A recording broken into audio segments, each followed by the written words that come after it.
CM Punk increased AEW Dynamite's rating 30% this week. They only did a 0.23 last week, which I believe was the same rating they did the week before, but they did a 0.30 for the airing of the CM Punk approximately 6 or 7 seconds skirmish with Jack Perry last night.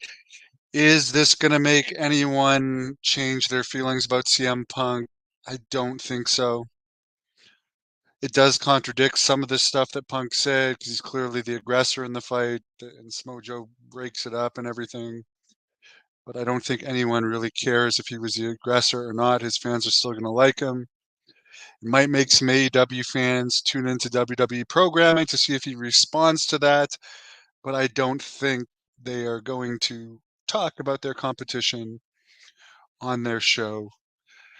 And the fact that Mercedes Monet's debut on that episode that they were pumping for weeks only got a 0.27, and the Punk thing got a zero point 0.3 for a 9 second, or for a, I don't even think it was a full minute with this like 58, 59 second security footage. Like that actually that's what gets them out of their ratings dump. I mean, I really wish them the best. I want them to be better competition, but I just think that it's kind of sad that this is what gave them their ratings boost with all the talent that they have. In WWE news, they have restructured their talent relations department. Apparently, a guy named Dan Ventrell has left or been released due to a restructuring of talent relations. A guy named Chris Legentil, in addition to his relation in communications, will now be helping lead the new talent relations group that will also include Matt Altman, whoever that is, who will be part of it, in addition to his role in marketing, and Shawn Michaels will be the head of recruiting, and people will report to Shawn Michaels. And the head of actual talent relations is Paul Triple H Levesque. So people that I don't know um, gone, I guess, and other people that I don't know taking over.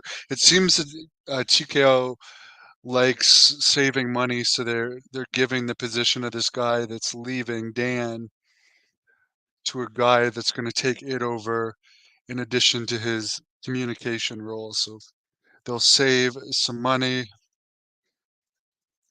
and then they'll all report to Shawn Michaels. Shawn Michaels is one of the best guys to have an eye for talent, and Triple H has done a good job. So I can't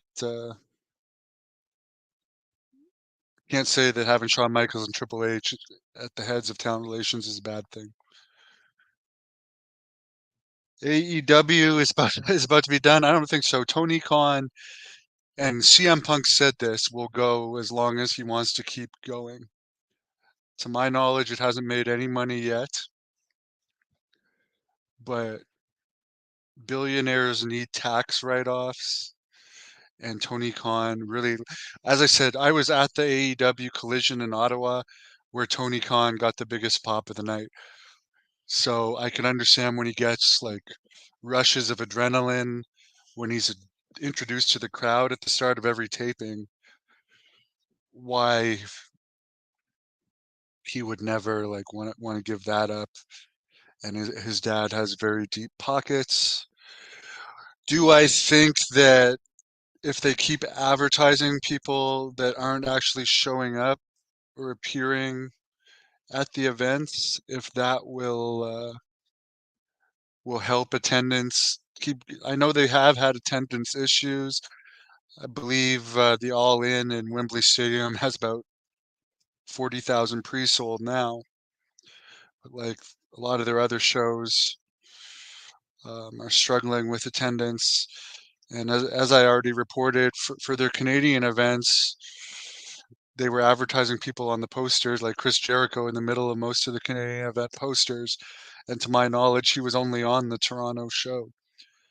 I remember that the Dynamite in Winnipeg last year had like 7,000 people. This year, and Winnipeg is Don Callis and Chris Jericho's hometown. It only has like 3,000 pre-sold right now. So obviously they're not as hot as they once were, and spending these millions of dollars on Okada, Will Ospreay, and Mercedes Moné. I don't know if they're worth all that money, but I don't know if it matters when it's billionaire owner. What happened to Dan the Beast Severance podcast? It's on the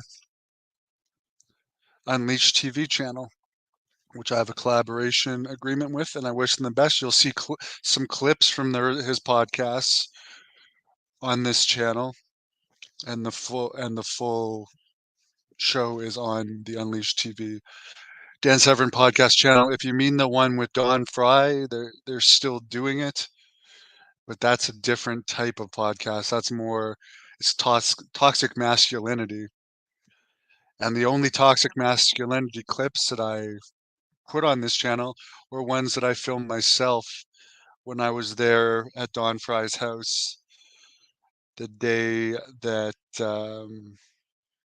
and I can't even remember the celebrity's name, but the guy from the Adam Sandler movies was there. He was a really nice guy. But I do think they're still doing that podcast, but the Unleashed TV version of it is more of a interviewing guest version where the toxic masculinity is giving opinions. Thank you to the Ragu Overlord spending all morning watching content on this channel. I am supposed to do an interview with Jenny Santana at 10 p.m. tonight. Hopefully that still happens. Did one with Tommy Morrison's wife earlier, his widow, who's in the process of making a movie. We had the producer of that movie on as well. And I'm interviewing Brutus Beefcake probably sometime this week, where we'll discuss the happenings of the dark side of the ring and so forth. So please give this video a like and subscribe to us here on the Hannibal TV, which I guess is becoming more of a UFO and wrestling content channel. I am really interested in UFOs, so I have been doing UFO content lately. Oh my God, Mike D, you are too much. I'm gonna tell Tito you said that. You don't want him after you.